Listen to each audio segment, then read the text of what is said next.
Hey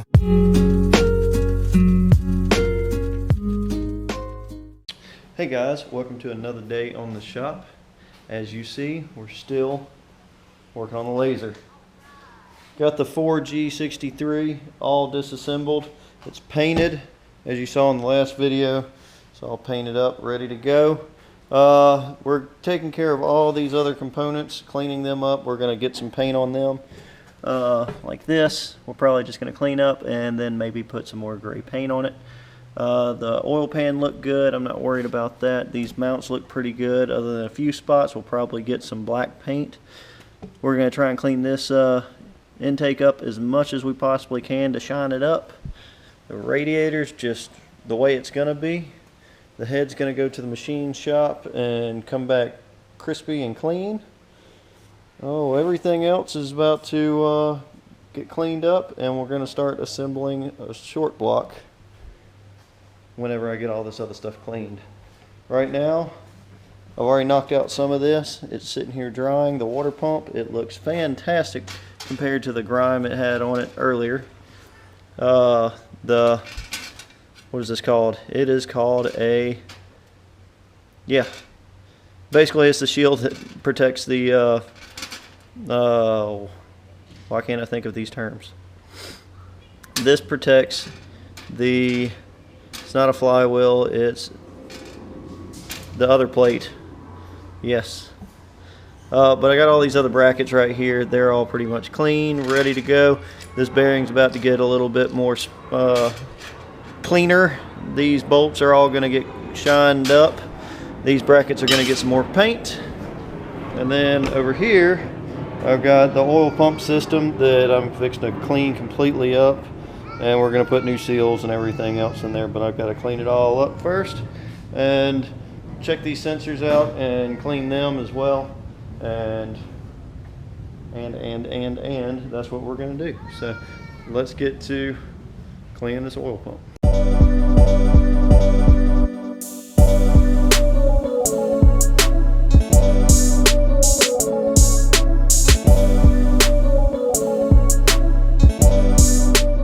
Alright, so we cleaned this up. It's still drying out, but it looks a heck of a lot better. A lot of the old oil residue is off. The front is a lot cleaner, looks a lot better. Still got a little touch up to do here and there with some cleaning up, but we're going to replace these seals and we're going to start putting the short block together. So we're going to get the new bearings and we're going to measure them up, or the old bearings, I'm sorry, because we don't need new bearings for the crank. We're going to set it back in here. We're going to torque down the main bolts and get them in here, and then we're going to start cleaning these pistons. We're going to pull the old, there's a nut. We're going to pull these old rings off. We're going to freshen up the tops, freshen up the base, make sure there's no play in the wrist pins and that it moves freely. And as it does that, we're going to start re-ringing them. So we're going to get to doing this crank first. So stay tuned.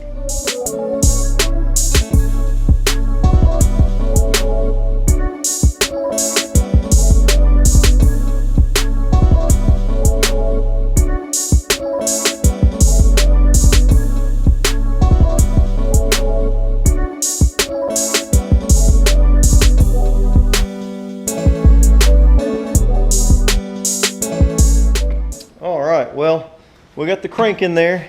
Now, I've been looking at dealing with pistons. Yep, that's a new one.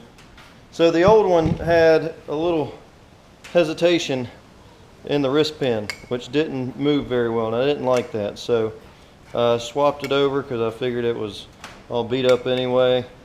So the way I did this, I don't have a press. So I took my vise, which is over there, you've seen me use it before, took a socket and pushed the old one out. It took a good bit of pressure. Putting it back in, I had a piece of soft wood on one side and a piece of soft wood on the other with the socket that perfectly fit the wrist pin, and slowly pushed it in with as much pressure as I could to get it as even as I could. So now you can see it wiggles around pretty well. So I'm not too worried about this. This is piston number 1. I got 3 more to go. So that's my goal now, is just push these wrist pins out, switch the pistons over, and then we're going to start looking at piston rings. Time's going by kind of slow today. We got a lot of stuff cleaned up. Been working as quick as I can. So tomorrow is probably the day that I'll get the pistons in the short block. So that means you are going to have a short break, which is probably about a millisecond, if not less. And it will be tomorrow after I get these out. I'm going to show you how I did this, the next one, just to give reference to if you ever have to do this. So you can make it work. So let's get it done.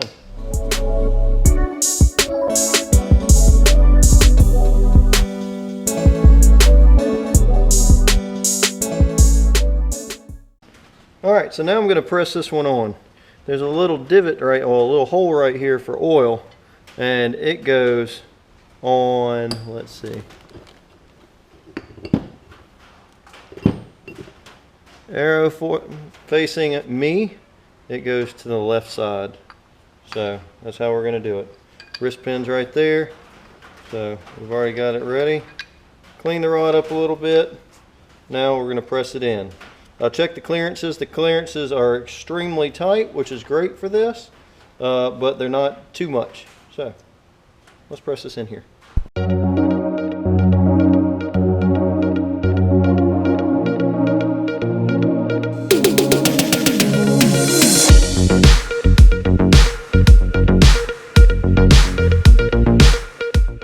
So that's how you do it.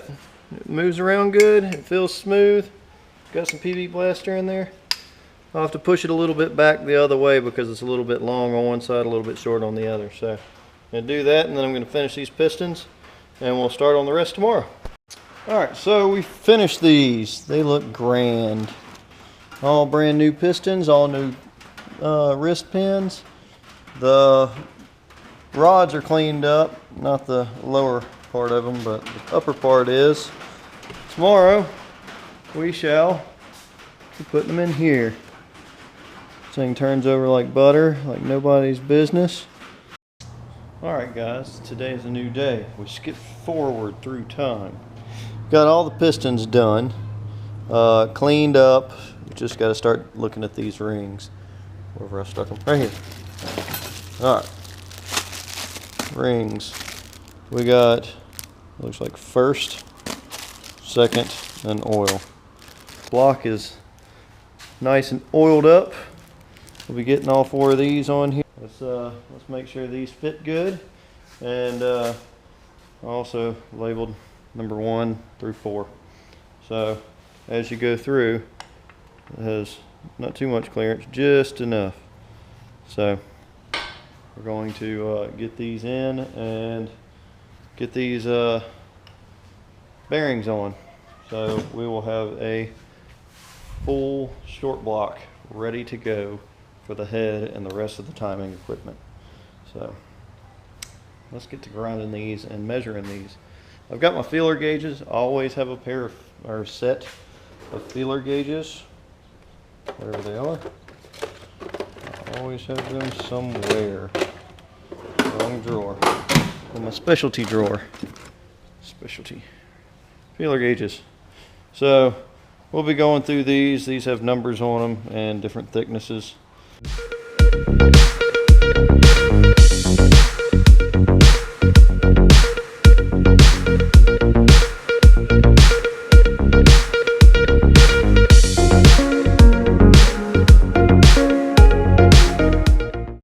Little merch plug. Got my own koozies now. You want one on Instagram. But yep, I like them. Yeah, they got the little Camaro mullet marrows theme on this one. I also got one with the leprechaun. So anyway, good merch plug. Got all my rings dealt with. All of them are perfect. I don't have to grind down any of them. They're right in the standard gaps. So now we're going to use our ring pliers and get these rings on those pistons without breaking them.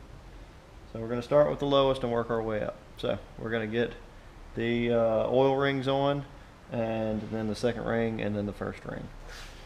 So that's what we're going to do. But these things are magic. Don't ever put together an engine without these, because you'll regret it as soon as you break one of these rings and then have to order a whole new set. So, all right. Oh. The oil ring is the easiest. We slap it on just because it's so malleable. We can get it all the way on without worrying about breaking it. It's the second and first ring that you got to really worry about. So put that on. I like to line it up with the side and do 180 degrees. For the second ring, the writing is on the top. Some say top, some say that you have a groove on my 240. I have a groove cut into the top section of it. So, but it also has a dot for the top as well. So make sure you know which side the top is. We're going to slip it in our ring pliers. We're going to slowly slide it down. Just enough pressure to widen it out to get in the groove. Alright. It's in here now. So, we're going to move on to number one. My neighbor's playing with his Mustang. Oop. Let's get this in here good. Alright. Did that side. Do 180 degrees. Alright, there we go. And now we got this one. We got 3 more to make. Then this isn't the greatest. I don't like these very much, but this is what I got right now. So I'll slap this on here, compress these rings, tap it down to the cylinder block, get the bearings, put them on, making sure we follow the arrow, and put these caps back on the way they came off, because there's a certain way they go on and a certain way that they're cut to match up to the piston or the rod themselves. So let's get these other ones done.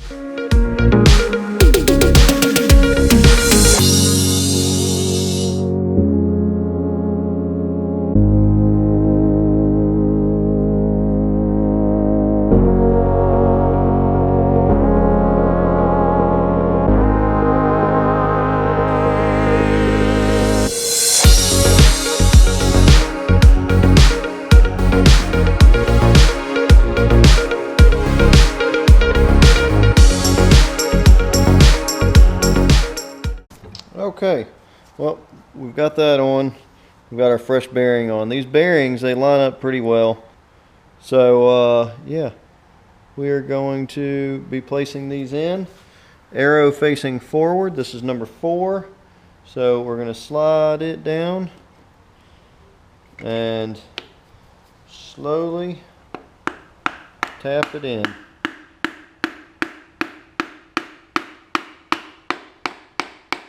Alright, now what I see now is that one of the rings is hitting, so we had to pull it back out and do it again. That's why we don't like these style. So let me go get my thing and we'll redo this.